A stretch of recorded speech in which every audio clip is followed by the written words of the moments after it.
All right, a couple of press conferences down in New Orleans today. The reintroduction, I guess, of Juwan Johnson to the Saints after he signed his free agent deal. And then Davon Godchaux, I guess that's a reintroduction as well to the folks of Louisiana, because Godchaux was right here at LSU for his college days and then been with the Miami Dolphins early on in his professional career. Those two, both additions the Saints have made in this offseason.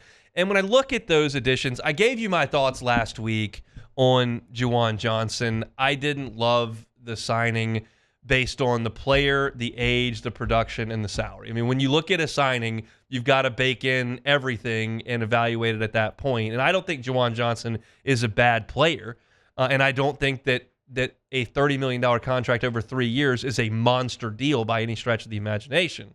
However, you look at Juwan Johnson, what he has been. He's now at age 30, and you're looking at that contract. I didn't love that at tight end.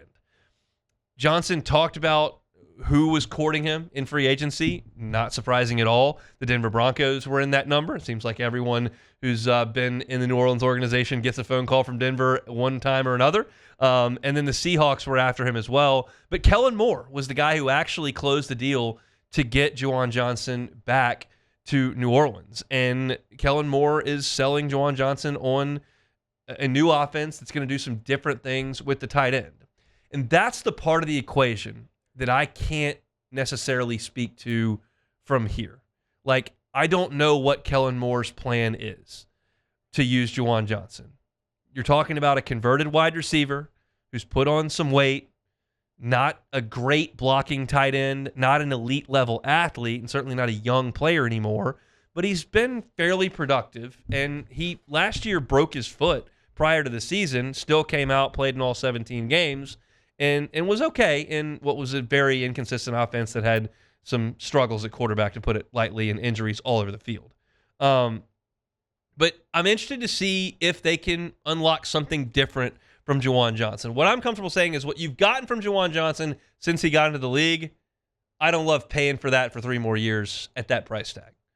Maybe Kellen Moore's got something different he can offer, and at that point, I'll gladly sit here and say, yeah, I was wrong. Obviously, Kellen Moore had an idea there, and they capitalized on it. We'll see. But he, as far as Juwan Johnson, back with the Saints. Davon Godchaux met with the media today as well, and he gave himself 2 descriptors in his press conference. He called himself a dominant run player and a dirty work player. And that's exactly what the Saints need. Exactly what the Saints need. Godchaux is relatively inexpensive. He is a little bit older, but he gives you something that you don't already have. Brian Brzee is a good player on the defensive interior. He's young. He's cost-controlled. He's an excellent locker room guy, and he was really productive in the pass rush portion of the game last year. He's a really good interior pass rusher, which is a vital skill to have in the NFL. But he's not as good against the run. And you've got Colin Saunders, and you've got Cam, who's inside-outside, and you've got some weakness there against the run. And Davon Godchaux helps remedy that. Now, the thing that I've been working off of is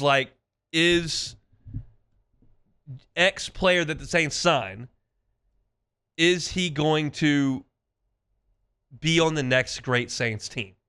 That's the question. And Godchaux may not be. And at that point, okay, you haven't necessarily checked that box that I'm looking for. But I'm not going to go nuts at the Saints for signing a guy that very clearly fills a need. And you've got a potential out on the end of this year that would not result in dead cap hit. So it's a stopgap. And if, like Chase Young, you like what you see and you decide that you want to extend, you can. Now, Chase Young, you're extending at 25. Godchaux's 31 when he plays this season. So it's not apples to apples. It's apples to oranges. But I don't hate that signing because he brings something that you don't have.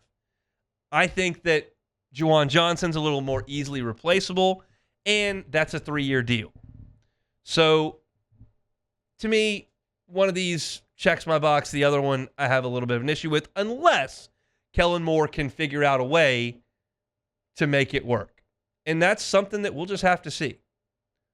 But I am impressed that Kellen Moore can be out in front and lead a free agent push. I think that's good. And we feel like he's going to run a good offense. So that, to me, that was one of the things that I picked up in this press conference that made me go, okay, that's a bit of a positive. Because Kellen Moore's an unproven piece. We know that. But as you start to see him get started in New Orleans, then you start to assess what he's doing as the leader of the organization. And he was able to land a tight end that he wanted to get who had other suitors. So nothing earth-shattering today from down there on Airline Drive. But the Saints continue to do work in free agency. And I think we'll just continue to kind of wait and see what this roster is going to look like. I think they're being a little too aggressive, but time will certainly tell down there in New Orleans. If you're looking for Saints content, you can find it. A Hunt on Saints on YouTube, wherever you find your podcast, Hunt on Saints as well. It's all Saint football all year round. So if you're looking for your Saints fix, you can find it. Search Hunt on Saints wherever you find your audio or on YouTube. Hey, it's Hunt. Thanks for watching Hunt on Saints. Before you leave, help us out a little bit. Hit that like button, leave your comments in the section below, and hit that subscribe button so you get all our content right here from Hunt on Saints. We'll see you next time.